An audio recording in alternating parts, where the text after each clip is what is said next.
Canada is in the grip of a political crisis. Michaëlle Jean had to make a decision no Canadian Governor-General ever had to make before. It was uncharted territory. She faced an incredible and untenable situation, wrote one reporter. An unenviable task, wrote another. On December 4, 2008, she made the historic and difficult decision to agree with Prime Minister Harper's request to prorogue Parliament. Polls suggested she was in tune with public opinion. Others condemned her decision.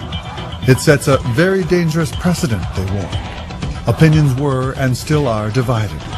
It left many Canadians asking questions. What are the powers and functions of the Governor-General? Could she dismiss the Prime Minister? Who elected her? Does she have to consult the Queen, and who gives her advice?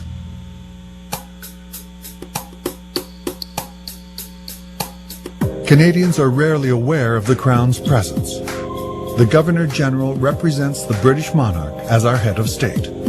The office of the Governor-General is the highest and the oldest public office in Canada. The Governor-General outranks all individuals except the monarch.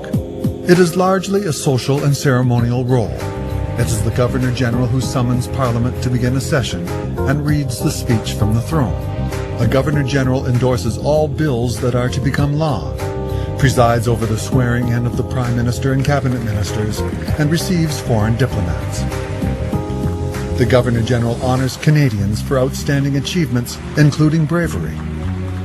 A Governor-General is expected to provide moral leadership. The Governor-General is Commander-in-Chief of the Armed Forces. The majority of Canadian Governors-General have never faced a constitutional crisis. One of the Governor-General's most important responsibilities is to ensure that Canada always has a Prime Minister and a government in place, one that has the confidence of the House of Commons. It is a foundational role of Westminster democracy that no Prime Minister can continue in office once he or she loses the confidence of a majority of the elected MPs. Most of the time, a Governor-General takes the advice of the Prime Minister. But in a time of great political deadlock, the vice-regal can act independently without the approval of another branch of government. A Governor-General has the power to dismiss the Prime Minister. This is one of the reserve powers the Governor-General can exercise. But these constitutional conventions are not written down.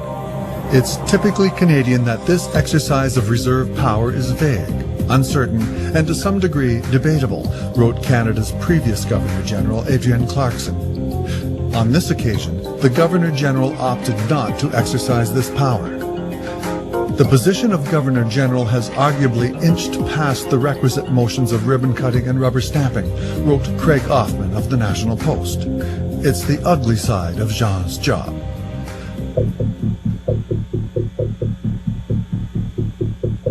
The Governor-General is not elected. She is appointed by the Queen on the personal recommendation of the Canadian Prime Minister. There is no public input. That selection process has become a source of public cynicism.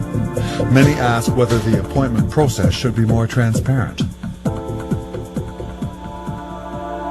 In 1947, virtually all the roles and responsibilities of the Crown were transferred from the monarch to the Governor-General to carry out, without having to refer matters to the Queen.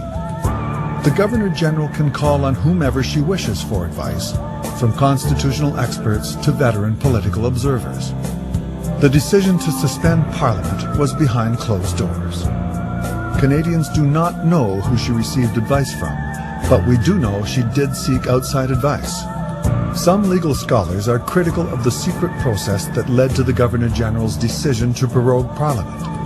Michaëlle Jean agreed to Harper's request without explaining why. To some, this lack of transparency is simply not acceptable. Some have questioned the Governor-General's decision to suspend Parliament. Others agree with her. In all her decisions, the Governor-General must be nonpartisan. She has to play an institutional role for the public interest of the whole country. She is the final arbiter. And only time will tell what other decisions she will have to make.